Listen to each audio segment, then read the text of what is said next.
All right, so I just wanted to give my take on both the Arnold Classic and just the present state of bodybuilding as a whole, because the Arnold Classic is just something that nobody will shut the fuck up about. So I feel like I should just give my opinion too, since literally everybody else is. And I've had some people ask about it. And frankly, both the coverage of and the circumstances that ensued at the Arnold Classic, to me, are really embarrassing for the sport of bodybuilding as a whole. And frankly, I think bodybuilding as an industry, not just, completely excluded from the Arnold Classic, is embarrassing. It's embarrassing. Legitimately, I want to remove myself entirely from the sport if it's going to continue to progress the way that it is. It's pure drama, negativity, high school, childish bitch behavior. Really, it's crazy that this like conglomeration of these giant masculine looking dudes could act like such giant bitches.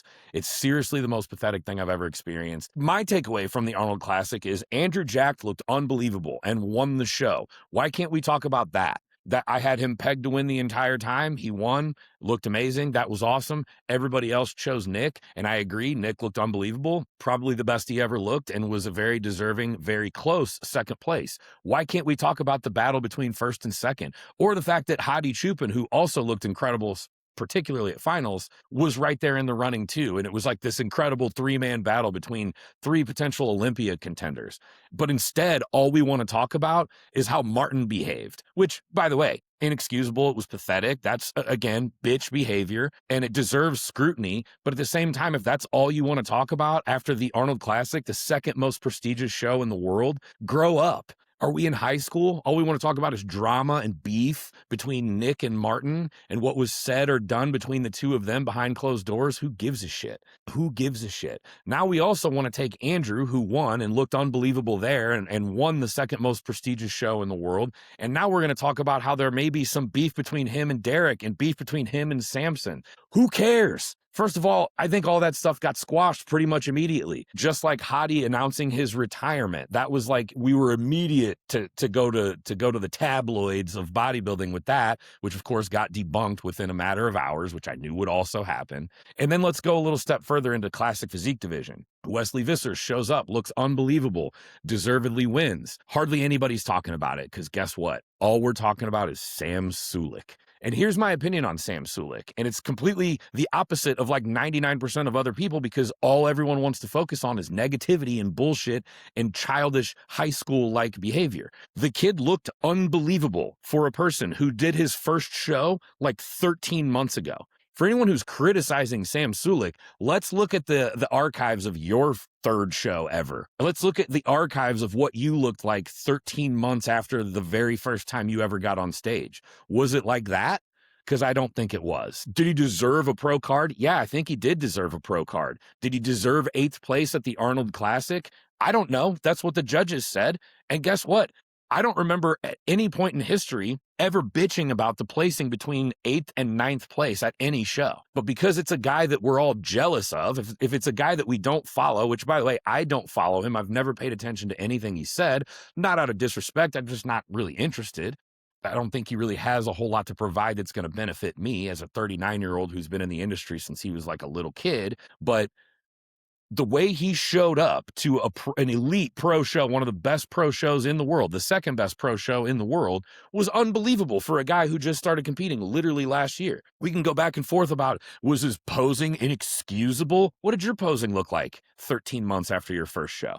By the way, we're judging that based on isolated, specific photographs that took up a fraction of a second while he was on stage, as compared to a seasoned vet like Wesley Vissers, and comparing the two and being like, look at this pathetic idiot. Okay, sorry that the guy who did his first show 13 months ago didn't pose as well as one of the best posers and most seasoned professional athletes in the world. What did you expect? Did you expect him to be Terrence Ruffin level poser this early in his career? He's never gonna be, by the way. And you probably aren't either. So your criticism kind of falls short. But let's look at the things that he has a little bit more control over, like the fact that he has unbelievable muscularity and elite caliber conditioning, just as good as anybody else that was up there.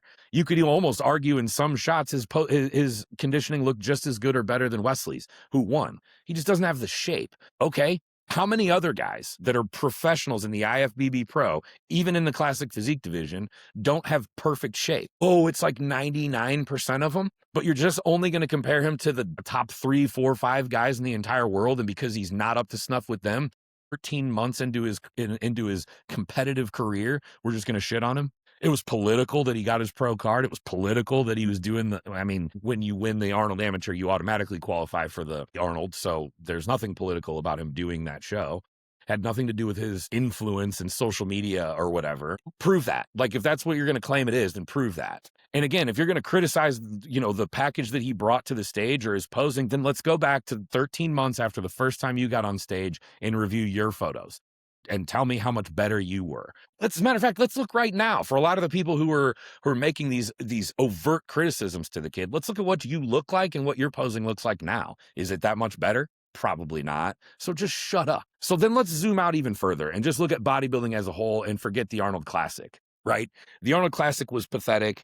The Arnold Classic was fantastic, actually. It was amazing. But of course, the controversy and all the shit that everyone's talking about, which ignores all the good stuff, that's pathetic. That's pathetic. The fact that Andrew shows up, won an elite show, looked unbelievable, and all we're talking about is whether or not he may or may not have beef with Samson and Derek. Grow up, children. Grow up. But again, let's zoom out and just look at bodybuilding as a whole, right?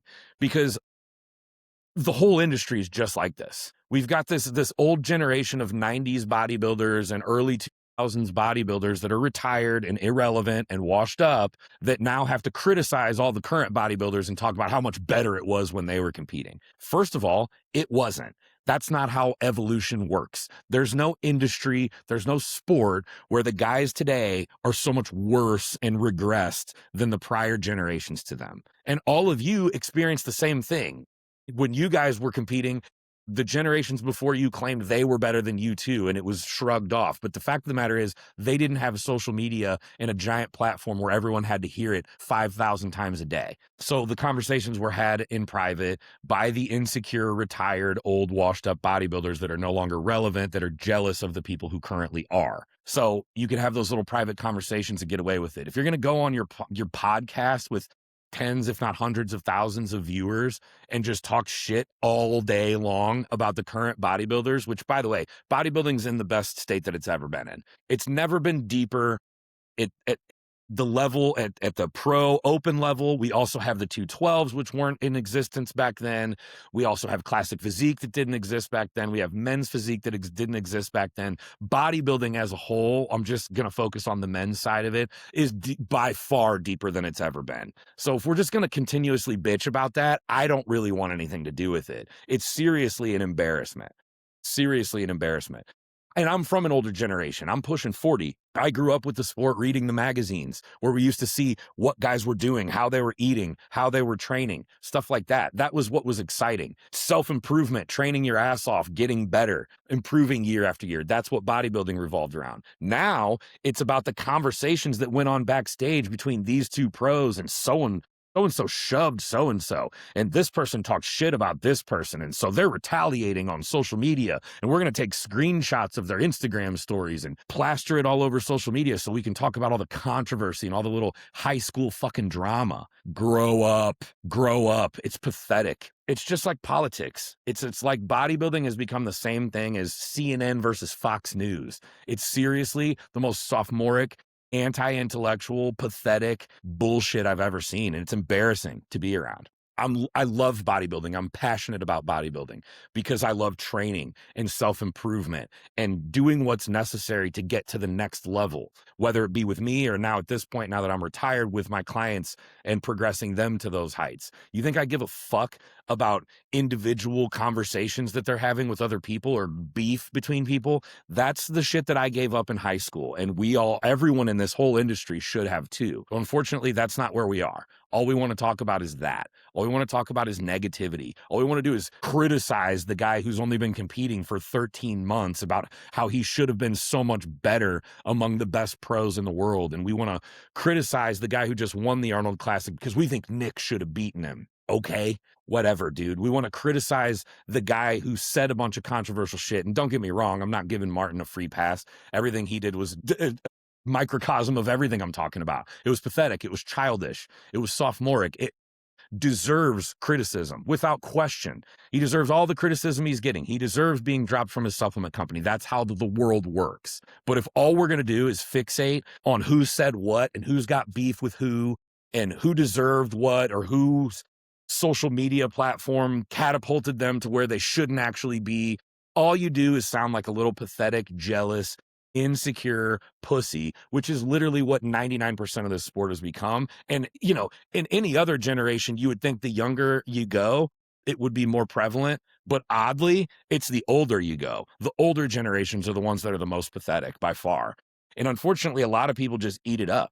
We're still under the assumption that if you did this longer than me, or you've been around longer than me, or the age on your birth certificate is older than me, I have to respect what you say. I'm done with that shit, dude. I'm over that shit. I'm done with it. It's the same thing in basketball. I'm a huge basketball fan. I played college basketball. That's like my true passion beyond bodybuilding. And I'll even say basketball is slightly less pathetic than bodybuilding at this point, but it's the same shit. It's a bunch of old retired bodybuilders talking shit about the current bodybuilder, or I'm sorry, old retired basketball players that just talk shit about the current basketball players. They couldn't do what we did. They don't play defense anymore. We played better defense back then. Everybody from my generation would be so much more dominant in this weak generation. All bullshit. All of it's not true. None of that's true about basketball. None of it's true about any other sport. It's certainly not true about bodybuilding. I really wish people would tune out of that negative, nonsensical bullshit because it's so toxic and it takes everybody's sight off of what's actually important, which is what you do on a day-to-day basis with your nutrition, with your training, with your supplementation, with your sleep, with your recovery, all of that kind of stuff. That's what matters. And you know, if you want entertainment, let's look at that for the current competitors. What are they doing? How has it evolved from the prior generations? Instead, we want to devolve it. Instead, we want to criticize it. Everything that everyone's doing now is bullshit compared to what we were doing when I was relevant. I've had enough of it. It's pathetic. I'm embarrassed to be a part of this industry at the present, and I really hope things turn around desperately because the sport needs it. And unfortunately, you know, this type of content that's calling it out, it's not going to go viral. It's just going to be the shit where we're talking shit about Martin or defending Martin. By the way, I see a bunch of people out there defending him. I'm not sure how, not sure where people have gotten the idea that we need to defend that type of behavior. But at the same time, we also don't need to spend all day criticizing it and criticizing everything about everybody. Like, yeah, you can say Martin showed up not at his best. He needed to be better. True. Totally true. You can say Sam Sulek needs to improve his posing. True, he does. But to sit there and pretend like you should have expected a dude 13 months later to show up from his first show and have the best posing on stage and should have won, should have been good enough to win the Arnold Classic. Grow up. Use your brain a little bit. You know, all the stereotypes from Hollywood and all the TV shows and movies of the big meathead bodybuilders being dumb idiots. Do you ever wonder why that exists? It's probably because of stuff like this, because you are dumb. I'm one of them, to be clear. And that's why I'm embarrassed, because I'm one of the big meathead bodybuilders, or at least I was. But I can at least rest easy every night knowing that I never dived into this pathetic, dramatic, overly critical, overly negative, overly pessimistic mind frame that like 90% of the sport is obsessed with at this point.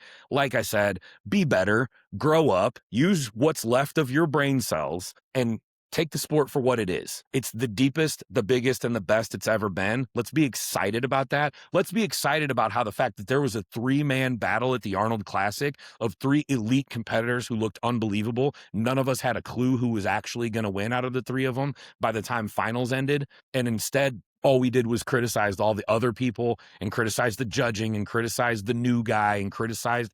Shut the fuck up with the criticisms, dude. Just shut the fuck up with the criticisms. You sound pathetic and unintelligible. So anyway, that's my take for now. I originally intended for this to be a short form 90-second reel. That wasn't sufficient enough for me to get all these thoughts out. So feel free to comment. Feel free to talk shit to me or whatever. I'm not going to engage because I'm not a child, but share the video if you agree, I guess.